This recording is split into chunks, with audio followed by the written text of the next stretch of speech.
여호와의 궤가 블레셋 사람들의 지방에 있은지 7달이라. 블레셋 사람들이 제사장들과 복술자들을 불러서 이르되, 우리가 여호와의 궤를 어떻게 할까? 그것을 어떻게 그 있던 곳으로 보낼 것인지 우리에게 가르치래. 이스라엘 신의 궤를 보내려거든 거저 보내지 말고 그에게 속건제를 드려야 할지니라. 그리하면 병도 낫고 그의 손을 너희에게서 옮기지 아니하는 이유도 알리라. 무엇으로 그에게 드릴 속건제를 삼을까? 블레셋 사람의 방백의 수요대로 금독종 5과 금쥐 5마리라야 하리니 너희와 너희 통치자에게 내린 재앙이 같음이니라. 그러므로 너희는 너희의 독한 종기의 형상과 땅을 해롭게 하는 쥐의 형상을 만들어 이스라엘 신께 영광을 돌리라.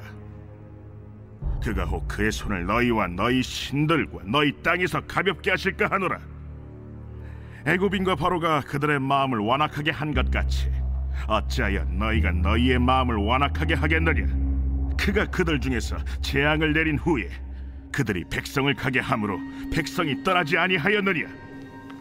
그러므로 새 수레를 하나 만들고 멍에를 메어보지 아니한 전난에서 2마리를 끌어다가 소의 수레를 메우고 그 송아지들은 떼어 집으로 돌려보내고 여호와의 궤를 가져다가 수레에 싣고 속건제를 들 금으로 만든 물건들은 상자에 담아 궤 곁에 두고 그것을 보내어 가게 하고 보고 있다가 만일 궤가 그 본 지역 길로 올라가서 벳세메스로 가면 이 큰 재앙은 그가 우리에게 내린 것이요 그렇지 아니하면 우리를 친 것이 그의 손이 아니요 우연히 당한 것인 줄 알리라. 그 사람들이 그같이 하여 젖나는 소 2를 끌어다가 수레를 메우고 송아지들은 집에 가두고 여호와의 궤와 및 금지와 그들의 독종의 형상을 담은 상자를 수레 위에 실으니 암소가 벳세메스 길로 바로 행하여 대로로 가며 갈 때에 울고 좌우로 치우치지 아니하였고 블레셋 방백들은 벳세메스 경계선까지 따라가니라. 혹시 성경에 하나님이 없다라는 말이 있는 거 아십니까? 예? 그런 말이 있어요. 네, 믿어지지 않겠지만 하나님이 없다라는 구절이 분명히 기록되어 있습니다. 시편 14편 1절에 보면 어리석은 자는 그 마음에 이르기를 하나님이 없다 하느니라. 하나님이 없다. 대신에 분명히 앞에 전제가 붙어 있죠? 누가? 어리석은 자는 그렇게 한다. 요즘처럼 신이 하나님이 있기는 뭐가 있어 라고 하고 믿음 같은 거 신앙 같은 거 필요하지 않아 라고 하는 어떤 무신론적인 이런 그 생각들이 팽배한 적이 없는 것 같아요. 물질 만능주의와 과학 만능주의에 쌓여가지고 사람들의 생각 속에 점점 더 절대자에 대한 어떤 창조주에 대한 생각들이 희미해지고 더 나아가서는 그런 거는 없다라는 생각이 아주 강해진 것 같은데 오늘날 이 세상의 문제가 바로 여기서 오지 않을까? 그리고 우리 사회의 문제도 바로 여기서 오지 않을까? 저는 생각을 해봅니다. 사무엘상 5장에는 블레셋을 치는 하나님의 모습이 소개되어 있습니다. 블레셋은 이스라엘과 전쟁을 했고요. 그 전쟁에서 승리해서 그 전리품으로 하나님의 언약궤를 빼앗아 옵니다. 그리고 그 하나님의 언약궤를 빼앗아서 다곤 신전에 갖다 놨는데 그 다음날 가보니까 다곤 신상이 엎드려져 있고 파괴되고 그리고 그 언약궤가 온 날로부터 독한 종기의 재앙이 도시에 퍼지게 돼서 큰 고통을 받게 됩니다. 그 고통이 얼마나 심했든지 그 부르짖음이 하늘에 닿았다라고 얘기할 정도로 그렇게 심했어요. 그러자 결국 이제 안 되겠다. 그래서 언약궤를 원래 있었던 이스라엘로 돌려보내자라고 결정을 합니다. 그런데 그렇게 언약궤를 돌려보내기로 결정한 5장의 마지막 부분과 6장의 첫 시작은 바로 이어지지 않는다라는 사실입니다. 우리 1절 한번 다 같이 읽어볼까요? 시작. 여호와의 궤가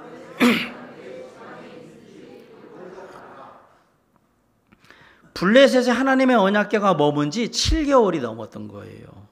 언약궤를 다시 이스라엘로 돌려보내자 그러고 얼마가 지났냐면 7달이 지나버렸습니다. 그렇게 큰 재앙을 당했음에도 불구하고 왜 블레셋 사람들은 하나님의 언약궤를 바로 돌려보내지를 않았을까? 더 이상 화를 입지 않고 어떻게 하면 안전하게 언약궤를 이스라엘로 보낼까라는 그 방법을 찾고 고심하고 또 고심하다 보니까 시간이 지나버린 거예요. 1절에서 말하는 블레셋 사람의 지방이라는 말은 우리가 생각하는 도시나 마을이 아닙니다. 여기서 말하는 지방이라는 말은 히브리 말로 사대라는 말인데 빈 들을 말합니다. 빈 들, 들판. 창세기 2장 5절에 보면 여호와의 하나님이 땅에 비를 내리지 아니하셨고 경작할 사람도 없었으므로 들에는 초목이 아직 없었다라고 했는데 여기 말하는 들이 히브리어로 사대, 빈 들을 말하는 거예요. 그 당시 블레셋 사람들은 언약궤를 사람이 살지 않는 빈 들에 놔뒀던 겁니다. 언약궤를 들고 도시마다 움직이니까 도시마다 독한 종기의 재앙이 내리니까 이거 안 되겠구나. 그럼 이 재앙을 피하려면 어떻게 해요? 사람이 없는 곳에 언약궤를 갖다 그냥 방치해 놔뒀던 거예요. 그러면서 시간이 흐르고 어느 정도 재앙이 이제 잦아드니까 이거 언약궤 때문에 이런 재앙이 온 것 같지는 않은데 라는 생각이 스물스물 붙으면서 이제 그냥 버티고 있었던 시간이 7개월인 겁니다. 하지만 시간이 흘러도 언약궤 때문에 갖고 있는 불길함과 두려움은 사라지질 않았어요. 그리고 마침내 7개월이 지나서 이제는 이건 정리를 해야 되겠다라는 생각을 갖고 얘기를 한 겁니다. 우리가 이 블레셋 사람들의 모습을 보면서 한 가지를 깨닫게 돼요. 안타깝게도 사람들은 미리 경고를 하고 주의를 줘도 그런 경고나 주의를 그냥 지나치는 경우가 아주 많습니다. 그리고 언제? 나중에 된통 큰일을 당하고 나서 아이고 그때 그 얘기 해줬는데 내가 그러지 말걸 라고 정신을 차리는 경우가 많죠. 그리고 그런 큰일을 당하고 난 후에도 바로 정신을 차리는 경우는 그리 별로 없어요. 이게 아닌데, 이것이 아니었는데, 이렇게 될 일이 아닌데 왜 이렇게 됐지? 저럴 수도 있지 않을까? 다른 방법은 없었을까? 계속 자기 나름대로 그 이유를 분석하며 생각하면서 해결책을 찾으려고 해요. 그래봤자 재앙은, 고통은 더 길어지고 더 힘든 상태가 되는 겁니다. 이스라엘 백성들이 애굽을 빠져나올 때 요셉 이후에 애굽의 바로왕이 그랬잖아요.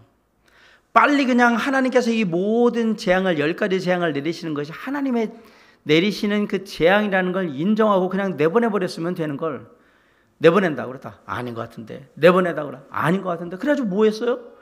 계속해서 재앙의 강도만 더 강해지고 길어지는 일을 벌이게 만들었던 거죠.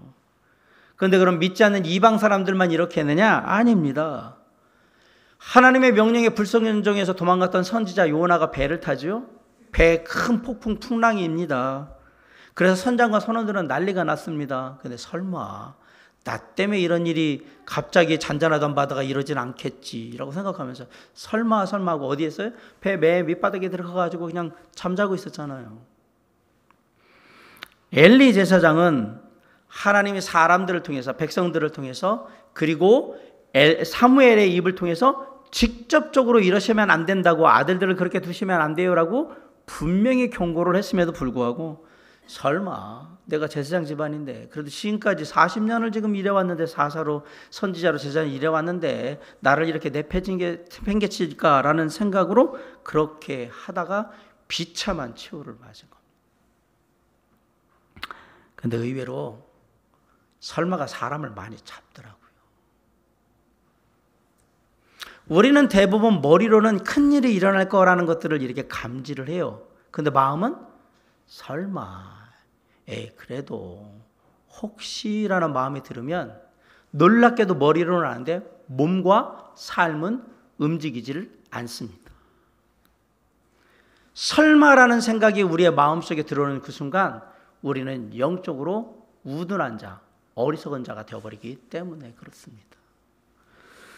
그렇게 버텨온 지 7개월이 지나서 마침내 하나님의 언약궤 문제를 해결해야 되겠다라고 생각을 한 겁니다. 자, 2절을 다시 한번 읽겠습니다. 시작. 블레셋 사람들이 제사장들과 복술자들을 불러 이르되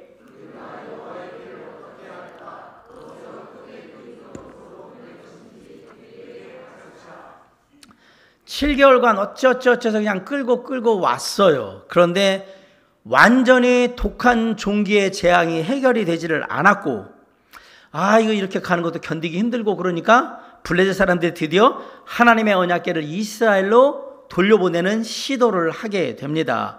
그런데 하나님의 언약궤를 다시 돌려보낸다고 할 때 이 문제를 사실은 누구하고 상의를 해야 합니까? 당연히 언약궤에 대해서 가장 잘 아는 사람들은 이스라엘 백성들이고, 이스라엘 백성들 중에서도 레위인이고, 레위인 중에서도 하나님의 언약궤를 담당한 사람들은 제사장들이거든요. 제사장들한테 물어봐야 되죠. 비록 적국이지만 물어봐야 돼. 이거 어떻게 해야 되느냐고. 왜?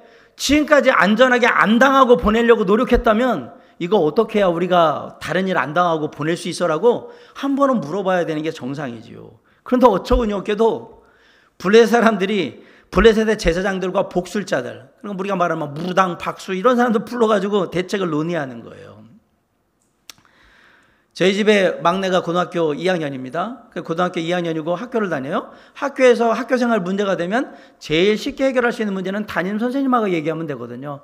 아이들하고 어떻게 지내는지, 공부는 어떻게 하고 있는지. 그런데 제가 그런 얘기 안 하고 다른 초등학교 다니는 선생님한테 우리 학교 아이가 고등학교 2학년인데 막내가 이거 어떻게 해야 돼요? 라고 물어보고 있는 거나 마찬가지인 거예요.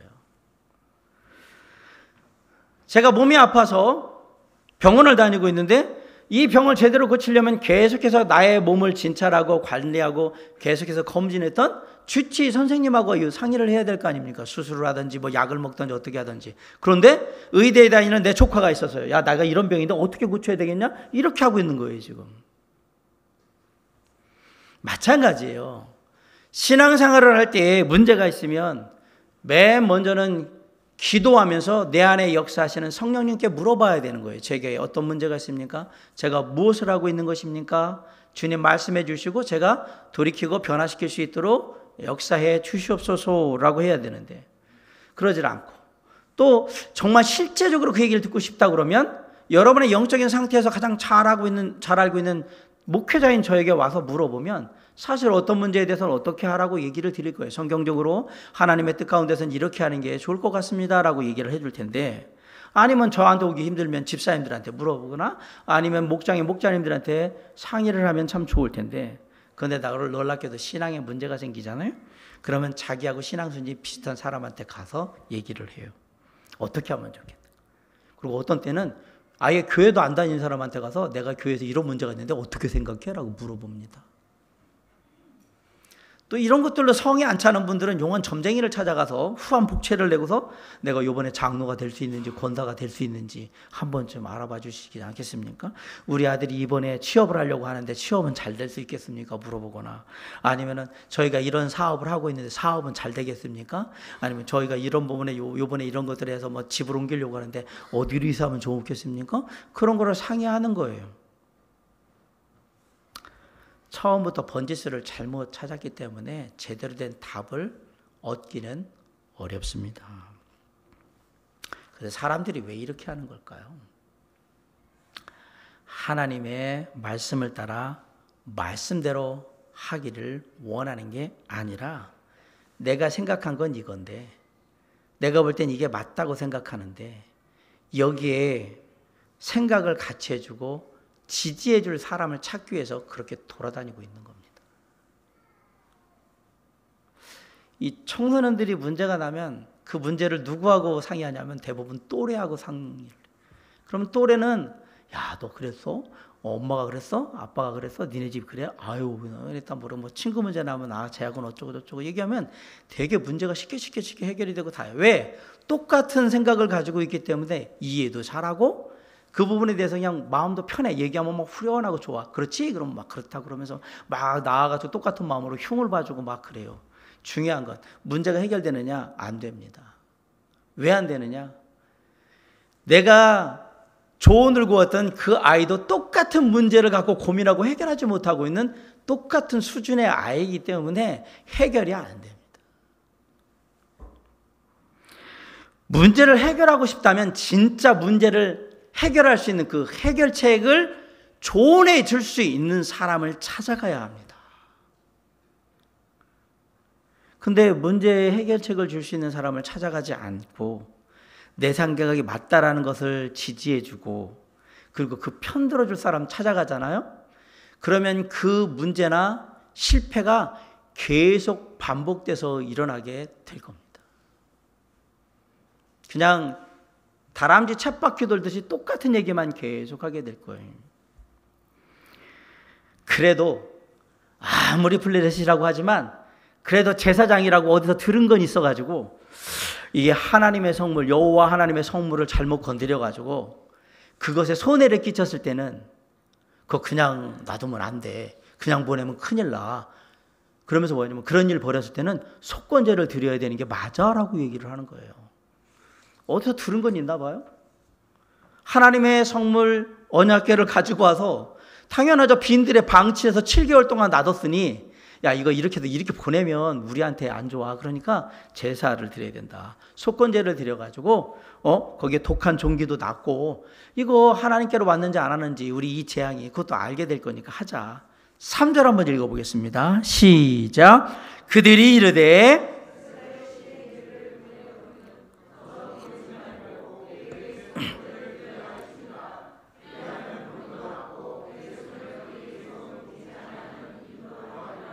네, 그렇게 했던 거예요.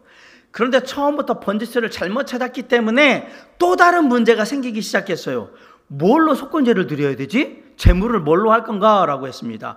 물론 이스라엘의 율법의 속건제의 제물은 흠없는 숫 양을 드리게 되어 있습니다.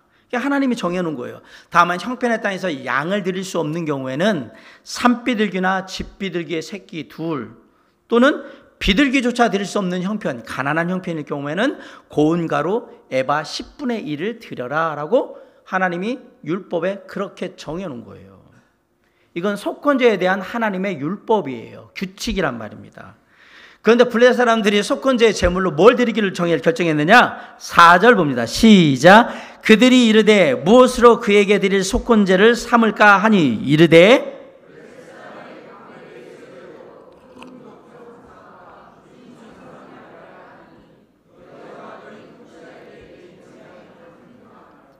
재밌어요.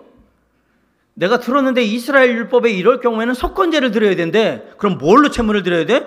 우리가 당한 재앙의 금독종, 독한 종기 모양을 한 금덩어리 5개, 그리고 독종 가져다 온 게 아무래도 이 독종이 쥐가 가져온 것 같으니까 쥐 5마리 이렇게 해가지고 금덩어리를 만들어가지고 그거 바치면 이 재앙이 가볍게 될 것 같으니까 그렇게 하자라고 얘기하는 거예요. 이 얼마나 말도 안 되는 진짜 우스꽝스러운 제사죠. 안타까운 것은 이런 제사를 이 사람들만 드리는 게 아니다라는 얘기입니다. 우리 믿는 사람들도 얼마든지 이런 말도 안 되는 예배를 하나님께 드릴 수 있다라는 얘기입니다. 하나님이 계시는데 하나님을 전혀 신경 쓰지 않고 예배를 드리는 겁니다. 오직 예배는 나의 안위와 건강과 성공을 위해서 필요할 뿐이에요. 하나님이 중요한 게 아니야. 내가 안위를 누리고 건강하고 내 삶이 성공하고 잘 먹고 잘 살면 되는 거야. 그게 예배의 목적이니까. 예배는 나에게 삶에 뭔가 보너스를 허락해 주시는 보너스 포인트 같은 거예요. 도움 주는. 내가 내 마음대로 예배를 드리든 뭘 갖다 하나님께 예물을 드리든 중요한 건 그런 것들에 있어서 하나님은 중요하지 않단 말이에요. 내가 예배를 드리고 있다라는 게 중요한 거지. 하나님에 있든 없든 나는 예배를 드리는 거니까.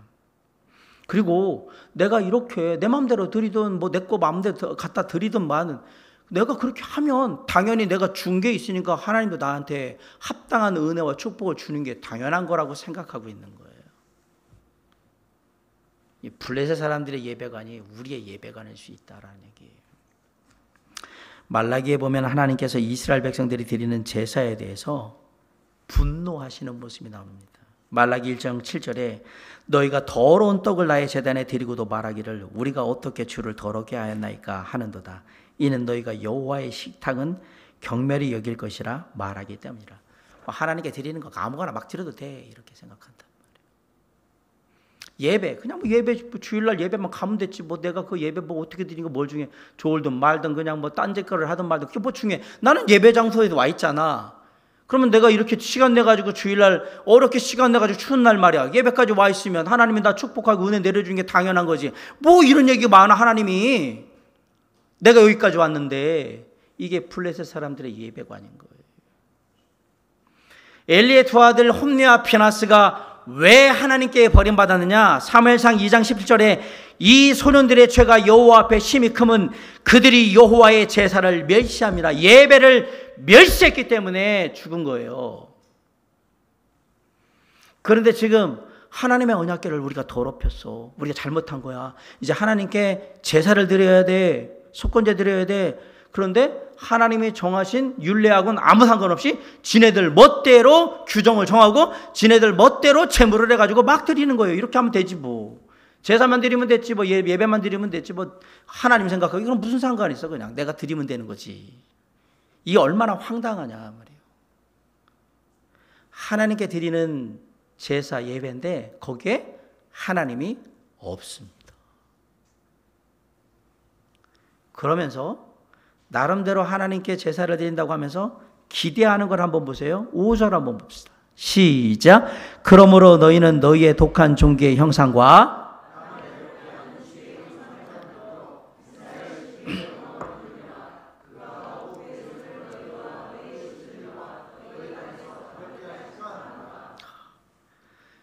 우리가 이스라엘의 하나님 신 여호와께 금 독종과 금지 형상으로 제물을 드리면 아마도 기뻐하실 거야. 금덩어리가 몇 개인데 이거 어마어마한 돈이잖아요.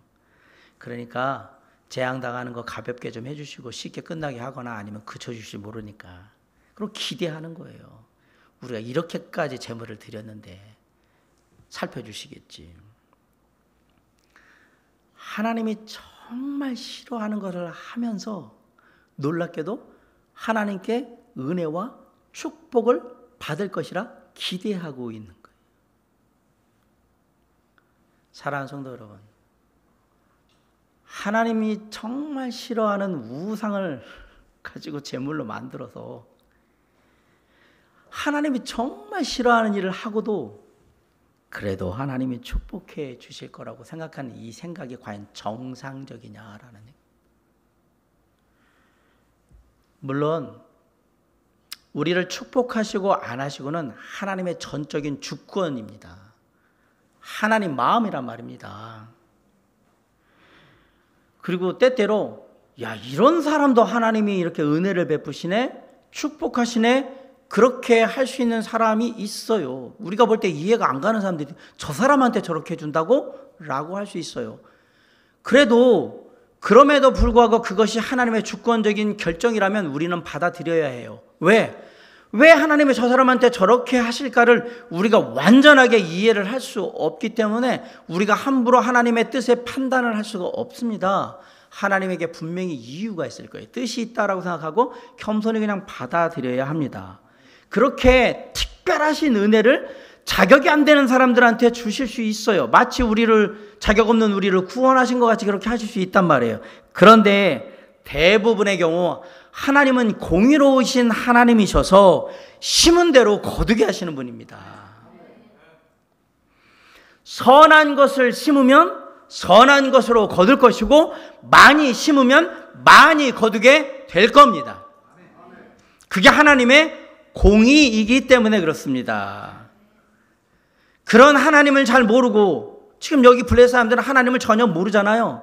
그냥 잘못된 기대를 하고 있다면 이건 고통스럽고 고난이 되고 그러고 나서 안 되면 하나님을 비난하고 그건 불행과 불평으로 다 그냥 그렇게 바뀌게 되는 것 뿐이에요.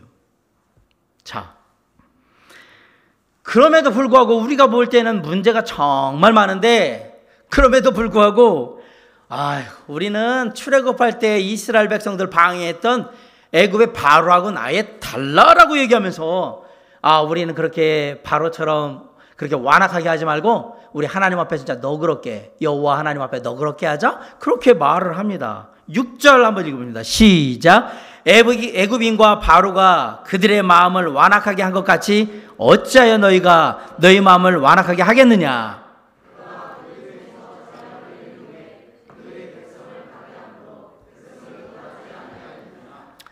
애굽의 바로와 자신들을 비교하고 있는데 우리는 애굽의 바로처럼 그렇게 극악무도하지도 않고 그냥 입만 열면 거짓말하던 그 애굽의 바로하고 그거 달라요. 저희들은 진짜 인격적이고요 정말 좋은 인품으로 지금 하나님 앞에 나와서 하나님을 예배하려고 하는 거예요 라고 말하고 싶은 거예요.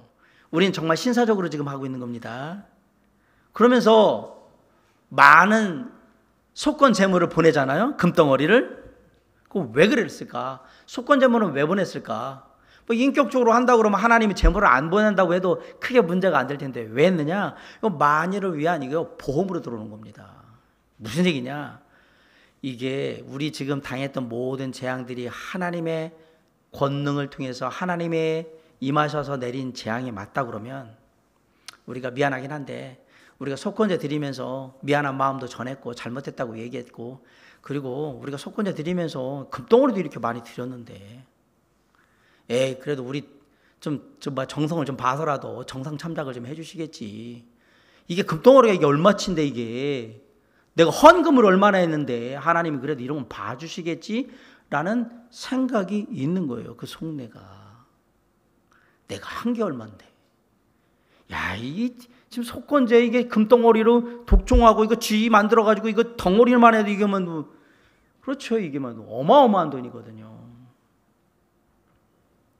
그들의 속내는 이렇게 하지만 우리는 하나님을 안 믿는다. 부인하는 거예요. 그리고 속내는 뭐냐? 겉으로는 이렇게 하고 있지만 이번에 우리가 이거 하면서 진짜 하나님이 뭐 전능하신 하나님, 능력이 많으신 하나님 아주 그냥 바닥을 치게 만들었으면 이게 완전히 무너졌으면 좋겠다. 하나님 아무것도 아닌 하나님으로 드러났으면 좋겠다. 이 속내가 그대로 들어있는 거예요. 그들에게는 하나님이 정말 무기력하고 무능력한 존재가 되기를 바랬던 겁니다. 하지만 그랬다가 진짜 하나님이 계셔서 하나님이 심판하시는 일이 벌어지면 이거는 자기들이 감당을 할 수 없잖아요. 그러니까 미리 변명하고 핑계대고 피할 구멍을 다 만들어 놓고 이 일을 벌이는 거예요. 얼마나 간악한가 잘 보세요. 하나님 사실 이래서 예배 못 드리고요. 하나님 이래서 이게 좀 제가 좀 어떻겠고요. 하나님 이래서 이런 거에 다 요걸 만들어 놓고 그거 내가 하나님이 이렇게 다시면 내가 이렇게 얘기해야지 이렇게 핑계를 대야지 다 해놓고 지금 하는 거란 말입니다. 그렇다면 모든 일들이 블레셋 사람들이 그렇게 계획한 대로 다 흘러갔느냐? 7절, 8절, 9절을 읽겠습니다. 시작. 그러므로 새 수레를 하나 만들고 멍에를 메어보지 아니한 젖나는 소 2마리를 끌어다가 소의 수레를 메우고 그 송아지들은 메어 집으로 돌려보내고 8절.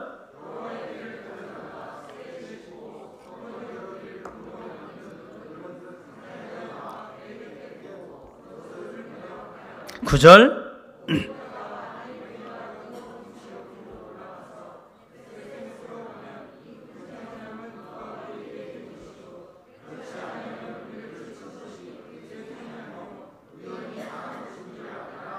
네.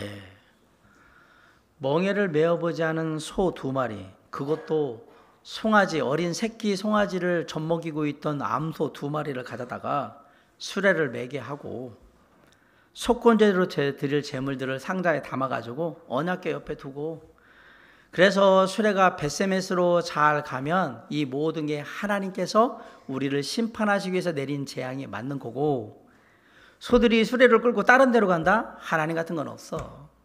하나님 능력 없어. 그거는 우연히 일어난 일이야. 하나님하고 아무 상관이 없어. 그렇게 생각하면 될 거라고 얘기하잖아요. 정말 웃긴 게 우리가 제물을 드리나 그러면 이스라엘 벽에 흠 없는 소를 드리게 되어 있잖아요. 근데 지금 뭘 데려왔냐면 젖먹이 소 2마리를 데려왔어요. 새끼에게 젖먹이고 있던. 그리고 송아지는 새끼들은 다 집에 가게 떼어놔 버렸어요. 그리고 이 소들은요 멍에를 한 번도 매본 적이 없어요. 지금 이 수레를 끌려면 둘이 이렇게 해서 멍에를 해가지고 한쪽 이렇게 해가지고 멍에를 끌고 같이 가서 끌고 가야 되는데 한 번도 멍에를 맨 적이 없어요. 그리고 이걸 사람이 끌고 가는 게 아니에요. 소를 스스로 가게 한대요. 참 우습습니다.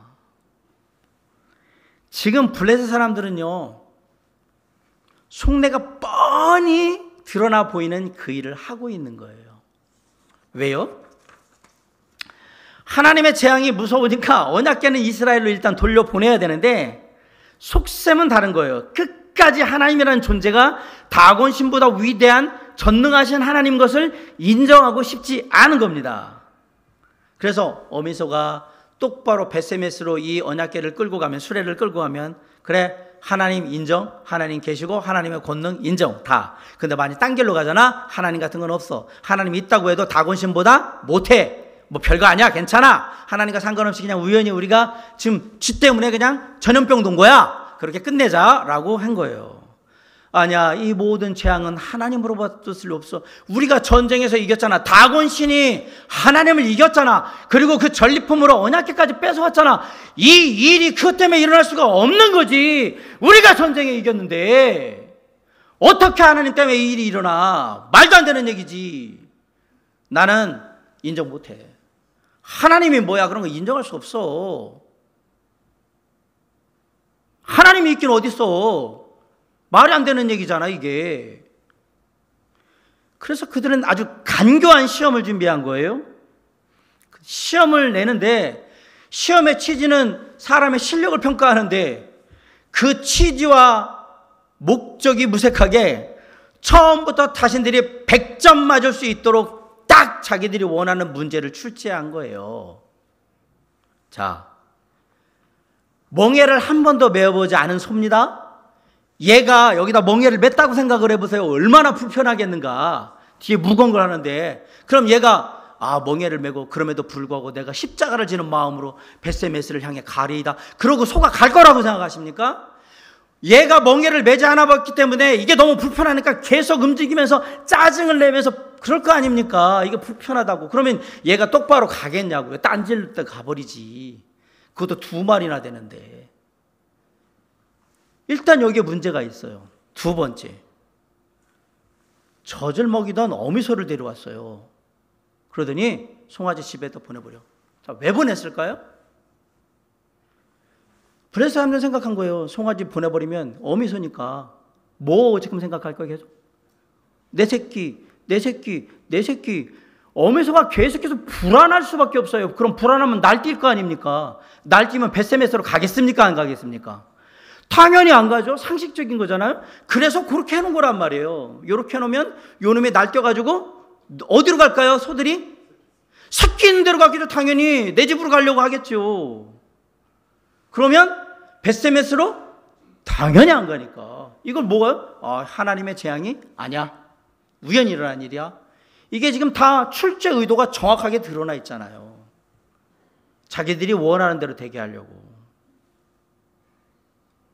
그리고 이것도 한 마리가 아니라 2마리를 묶어놨어요. 난리가 나죠, 난리가. 얘네가 제대로 정상적으로 간다는 건 불가능합니다. 자, 보세요. 블레 사람들도 다 머리가 있고 생각이 있어서 이런 일을 벌이는 거예요. 재생의 사람들도 하나님을 조롱하고 비난할 땐 다 생각이 있어요. 할 말이 있단 말입니다. 상황은 지금 어쩔 수 없이 하나님의 능력을 인정하고 하나님을 인정하는 쪽으로 막 흘러가고 있는데, 그래도 마음은 뭐예요? 끝까지 하나님이라는 존재 인정하기 싫고 그분의 능력도 받아들이기가 싫은 거예요. 지금 이 모습이 지금 이 땅을 살고 있는 하나님 없는 사람들의 삶의 모습이며, 하나님을 인정하고 싶지 않아 하는 사람들의 실제의 모습인 거예요. 하나님을 조롱하고 하나님이 있으면 이런 거 되는 거 아니야? 라고 하나님을 시험하면서 하나님의 영광이 땅에 떨어지기를 바랍니다.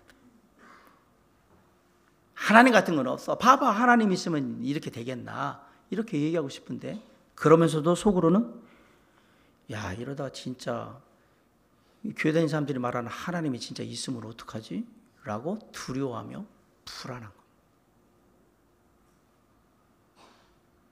교회 다니는 사람들하고 교회에 대해서 교회가 썩어 빠졌느니, 교회인들이 그냥 아주 그냥 돈만 한다느니, 아주 입만 살았다느니, 욕이란 욕은 다 하고 조롱하고 멸시하고 욕하고 비우고 막 그러면서도 야, 혹시 이러다가 내가 진짜 또 처벌 받는 거 아니야?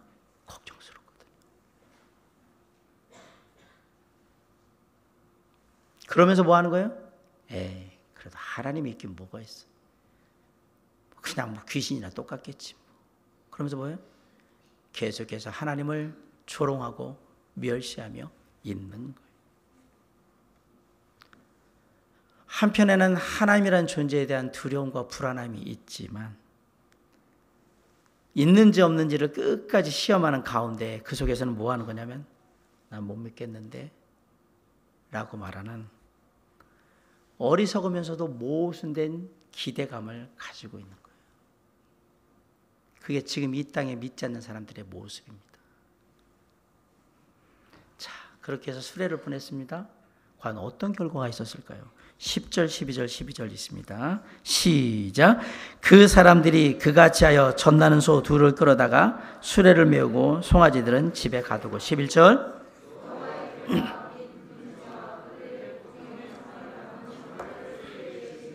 12절.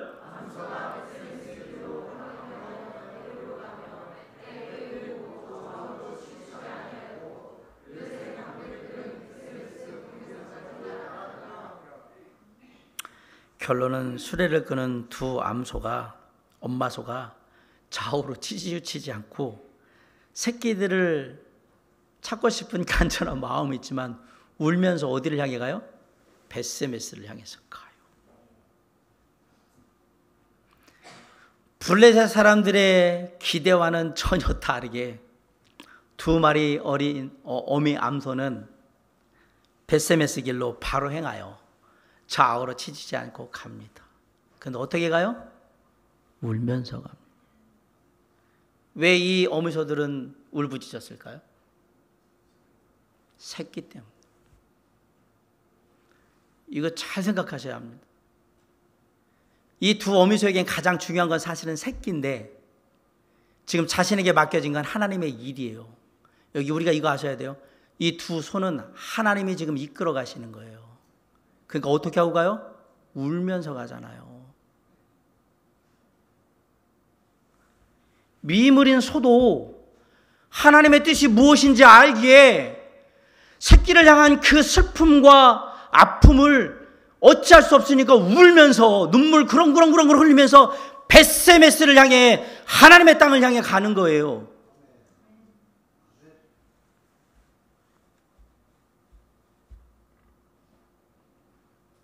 제가 이 말 할까 말까 설교에서 이 하나님의 언약궤를 끌고 수레를 끌고 가는 이 두 어미소보다 못한 신앙인이 되면 어떡합니까?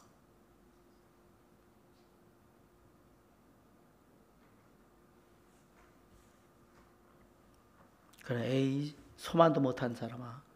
이럴 거예요? 미물인 소도 하나님의 뜻이 뭔지 알았어요. 자기에게는 새끼가 가장 중요한데 그 마음 내려놓고 울면서 어디를 향해 가요? 벳세메스를 향해 가잖아요. 울면서.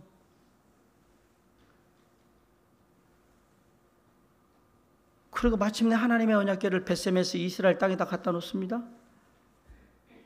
울부짖으면서 가는 거예요. 하나님의 일이니까. 이 소도 자신들을 하나님이 이끌다는 건 알고 있어요, 지금.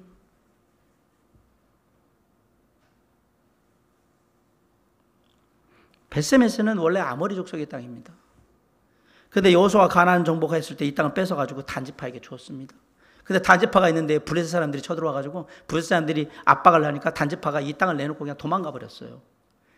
다시 그 땅의 빨간 땅을 유다 지파가 와서 차지했고요. 그 땅을 레위 사람들이 지낼 수 있도록 줬어요. 하나님의 언약궤가 벳세메스를 향해 간 이유가 있어요. 거기에 레위 사람들이 있었거든요. 레위 사람들이 나중에 그 언약궤를 다음 주에 우리가 보겠지만 보고 기뻐하면서 우와 하나님의 언약궤가 온다 그래서 새 언약궤를 내리고 레위 사람들은 내려도 되잖아요. 만질 수 있으니까 내리고 그 새 수레를 장작 삼아서 두 온 어미소를 제물로 하나님께 제물로 드린 거예요. 그리고 제사를 드려요. 이 언약궤 들어왔을 때. 그리고 블레셋의 방백들은 그 광경을 보고 이제 끝났구나 그러고서 블레셋 다시 돌아간 거예요. 에그론으로 돌아가게 됩니다. 자, 블레셋은 끝까지 하나님을 시험했는데 하나님은 악에게 시험 당하지도 않으셨고요. 하나님은 스스로 당신의 권능을 통해 당신이 참 하나님이심을 증명하셨어요. 하나님은 금 독종이나 금쥐의 우상으로 영광을 받으시는 분이 아니십니다. 그런 거 줬다고 좋아하실 분이 아니란 말이에요. 하나님은 당신의 영광과 권위를 스스로 증명하신 거예요. 나는 전능한 하나님이라. 스스로 증명하셨어요. 인간의 생각을 다 파하시고 하잖아요. 너희들이 그렇게 생각했어? 이게 안 올 거라고 생각했지? 벳세메스로. 하나님은 이끄시잖아요. 블레셋 사람들은 줄기차게 하나님을 부인하며 인정하기 싫었지만 하나님은 그때마다 살아 역사하셔서 놀라운 하나님의 일들을 이루셨던 겁니다. 하나님은 스스로 있는 분이시기에 그렇게 하실 수 있는 거예요. 하나님은 그 어떤 누구의 도움도 필요하지 않은 분이에요. 세상의 모든 것을 만드시고 주관하시는 하나님이 바로 저와 여러분이 믿는 하나님이십니다. 인정하세요. 우리의 영혼과 생명을 주관하시는 하나님, 그분이 바로 저와 여러분의 하나님이신 것을 믿으시기 바랍니다. 그리고 그 하나님이 벳세메스에 역사하셨던, 블레셋에 역사하셨던 그 하나님이 지금도 살아서 저와 여러분의 삶과 삶의 현장 속에 하나님의 주권으로, 섭리로, 은혜로, 능력으로 역사하고 계시다는 사실을 믿으시기 바랍니다.